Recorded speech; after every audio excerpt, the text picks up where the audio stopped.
सुनाई बात पर विश्वास करना ठीक नहीं। क्रांति लाने वाले न आतंकवादी है न लुटेरे। फिर वो भागे भागे क्यों फिर रहे हैं? एक जगह से दूसरी जगह, एक बस्ती से दूसरी बस्ती। आखिर उनके छुपते रहने की कोई वजह तो होनी चाहिए। और पुलिस के अत्याचार का क्या कारण? जब मुट्ठी भर लोगों से साम्राज्य को खतरा क्यों पैदा हो गया? गरीबों पर लाठियां चलाना, गोलियां चलाना, उनके घर बार, खेत खलियान सब कुछ जला देना, आखिर क्यों? सिर्फ इसलिए कि वो आजादी चाहते हैं। लेकिन जो तरीका उन्होंने अपनाया है, ब्रिटिश सरकार उसे बहुत बड़ा अपराध समझती है। अगर आप भी इसे अपराध समझते हैं तो सजा सुनाएं। उनमें से एक अपराधी मैं भी हूं। अरुण, ये तुम क्या कह रहे हो? जी हां, मैं अरुण चक्रवर्ती, जो कलकत्ते से भागकर न जाने कहां कहां छिपता छिपाता यहां आपकी पनाह में आ गया। अरुण बाबू, आप क्रांतिकारी हैं? हाँ रानी साहिबा, मेरा एक दोस्त और भी है। ये बात मैंने आपको पहले नहीं बताई। मैं आज ही यहां से चला जाऊंगा, लेकिन राजा साहब, जाने से पहले एक बात आपसे जरूर कहना चाहूंगा। क्रांतिकारी लुटेरे नहीं है, आजादी की वेदी पर अपनी बलि देने वाले सिपाही हैं। मुझे आज्ञा दीजिए राजा साहब, मैं अपने साथ आपके एहसानों का बोझ लेकर जा रहा हूं। आप कहीं नहीं जाएंगे? नहीं राजा साहब, मेरे यहां रहने से आपको खतरा हो सकता है। हम हमेशा खतरों से खेलते रहेंगे। जाइए, खतरों को इकट्ठा करके हमारे पास ले आइए, हम सबसे निपट लेंगे। जब तक मैं इस कंपनी का चेयरमैन हूं, नफा नुकसान की सारी जिम्मेदारी मेरे सर है। ठीक है, मगर सोच लो, बर्मा अंग्रेजों के हाथ से निकला जा रहा है और रंगून पर बमबारी के बाद तो अब ऐसा लगता है कि हिंदुस्तान के किसी भी इलाके में किसी भी वक्त हमला हो सकता है। ब्रिज, ऐसे हालात में इतना बड़ा रिस्क लेना। लाला जी, रिस्क के बिना कोई बड़ी इंडस्ट्रियल एम्पायर चली है क्या? वंदे मातरम, वंदे मातरम। अंग्रेजों, हिंदुस्तान छोड़ दो।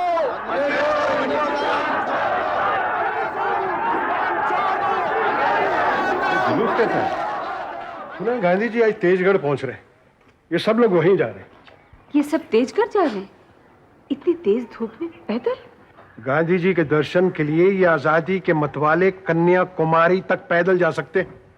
सच पूछिए तो इस आंदोलन में हमें भी भाग लेना चाहिए, ये हमारा फर्ज है। जी तो हमारा भी चाहता है, लेकिन हम मजबूर हैं। हुकूमत बरतानिया से कौन टक्कर ले? हमारी टक्कर ना लेने से ये सैलाब रुक तो नहीं जाएगा। यही मुट्ठी भर लोग एक दिन बहुत बड़ा तूफान उठा देंगे। तुम्हारे रंगून भाग जाने के बाद मैंने तुम्हारा लाखों रुपए का कर्ज चुकाया है। मैंने तुम्हारी हमदर्दी की खातिर नहीं, तुमसे अपना पीछा छुड़ाने के लिए।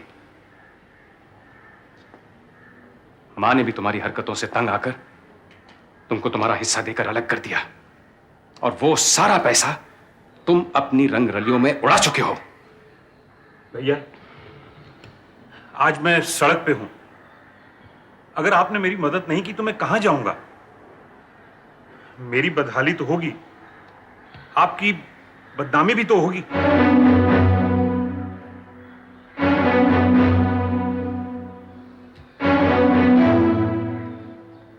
मनमोहन,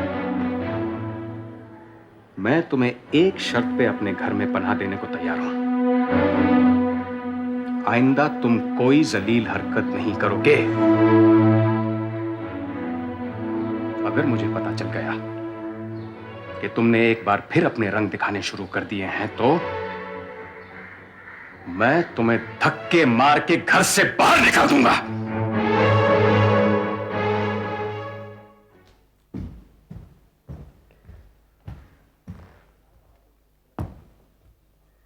राय बहादुर को कलेक्टर साहब का सलाम।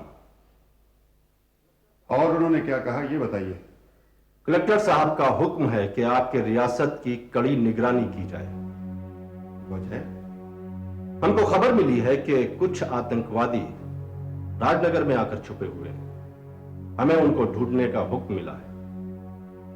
तो जाइए, ढूंढिए। यहां क्या करने आए? हमें हर उस आदमी की जानकारी चाहिए जो राजनगर में नया आया है। हम ऐसे किसी आदमी को नहीं जानते। वेट, आप अंदर जाइए। ठहरो।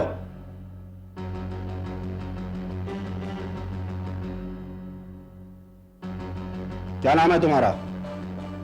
अरुण।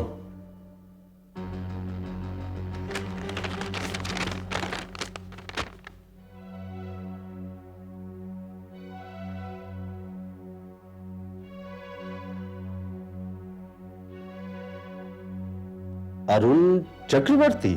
नहीं, ये अरुण श्रीवास्तव हैं। बनारस में हमारे एक जान पहचान वाले हैं, उनके बेटे हैं। हमने इन्हें अपने पास रखा है राजकुमार को पढ़ाने के लिए। इस लिस्ट में अरुण चक्रवर्ती का नाम है, जो एक खतरनाक आतंकवादी है। कलकत्ते की पुलिस को उसकी तलाश है। अगर आपको उसकी कोई खबर मिले तो पुलिस को जरूर इत्तला करिएगा। हमारे जिम्मे रियासत के बहुत से काम हैं, उनमें मुजरिमों को ढूंढना शामिल नहीं है। जाइए।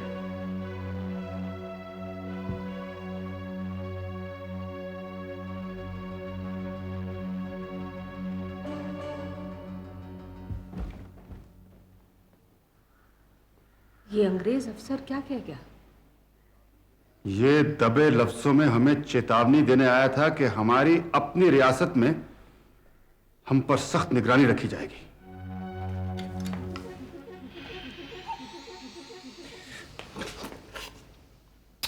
हाँ, ये दरवाजा कैसे खुला रह गया? दरवाजा बंद कर दो। माँ, चोर चोरी से जाए, हेरा फेरी से न जाए। ये लत अभी तक चिमटी है तुमसे? नहीं माँ, ये किसी का गिलास यहाँ रह गया था, मैं इसको बाहर फेंकने जा रहा था। बाहर कॉरिडोर में? ताकि सारे घर में दुर्गंध फैले और ये धनराज बिना पवित्र हो जाए। माँ, आप खामखा शक कर रही हैं। मैं 1 मिनट में बाथरूम में फेंक आता हूँ। रुको और ध्यान से सुनो। इस घर में शराब न पहले कभी आई थी न आएगी। इसके बगैर तुम जी नहीं सकते, तो फिर किसी शराब खाने में डेरा डालो। यकीन मानो माँ, ये भरा हुआ गिलास किसी का यहाँ पड़ा हुआ था। और वो बोतल? जाओ उसे भी बाथरूम में खाली कराओ। जी माँ।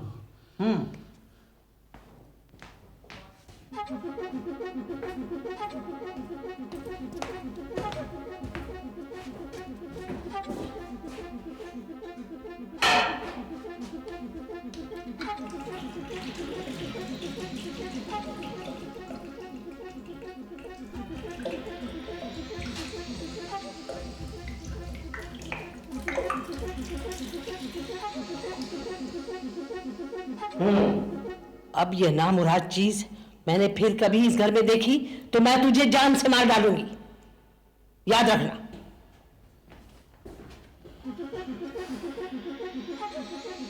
ऐसी दुश्मन माँ कभी किसी ने देखी है? हम नहीं जानते कि बाजारों और दुकानों से अचानक अनाज कहां गायब हो गया। ये व्यापारियों की एक खतरनाक चाल है। अनाज गोदामों में छुपाकर उसे ज्यादा दामों में बेचेंगे। लोग भूखे मरेंगे और हाहाकार मच जाएगा। उन्होंने ये कैसे समझ लिया कि हम ऐसा होने देंगे? हमारी प्रजा को दाने दाने के लिए मोहताज करने वालों का जीना मुश्किल कर देंगे हम। ठाकुर, पता लगाइए हमारे इंसाफ पर कालिख लगाने की साजिश किन लोगों ने की है। अनाज कहां छुपा रखा है? कहां है वो गोदाम? खुद राय बहादुर के पास क्या कमी है? भीख देनी है तो अपने खजाने से दे, हमें उससे क्या लेना है? उनके खजाने में बहुत माल है। करोड़ों के जवाहरात निकलेंगे सरकार। पुरखों की कमाई हुई दौलत जमा है। क्या हीरे, क्या जवाहरात, क्या सोना, क्या चांदी। खाना खाते हैं तो सरकार सोने के बर्तन, और चांदी के बर्तनों में तो उनके हाथ पांव धुलते हैं हुजूर। सुना है हमने, बहुत कुछ सुना है। और राजमहल के तहखाने में जो कुछ छुपा रखा है सरकार, उसकी खबर तो ईश्वर को भी नहीं है। ये भी हमने सुना है। थैंक यू, आप लोग जा सकते हैं। बहुत अच्छा सरकार।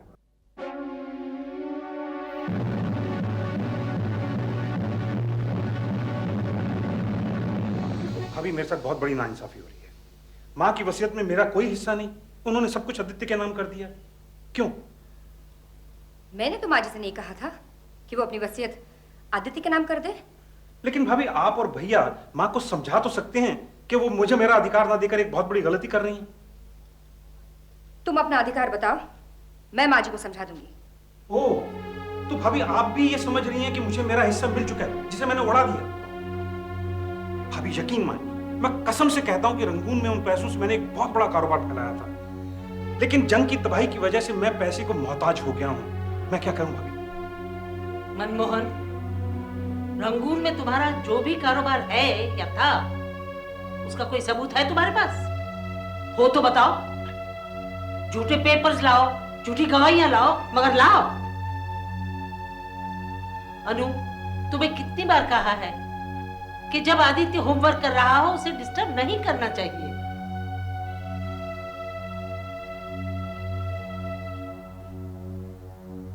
मनमोहन, हमारे पांव जंजीरों में जकड़े हुए हैं। फर्क सिर्फ इतना है कि ये जंजीरें सोने की हैं। रियासतों के ओहदेदार बनाकर ब्रिटिश सरकार ने हमारे मुंह बंद कर दिए। जल्द ही ये रियासतें भी छिन जाएंगी और ये ओहदे भी। हमें आजादी की जंग में हिस्सा लेना होगा, ब्रिटिश सरकार के खिलाफ बगावत करनी पड़ेगी। हम क्रांतिकारियों की हर तरह से मदद करेंगे, लेकिन एक बात की पूरी कोशिश की जाए कि हर काम, हर आंदोलन छुप छुपाते हो। बिला वजह खून खराबे से कोई फायदा नहीं।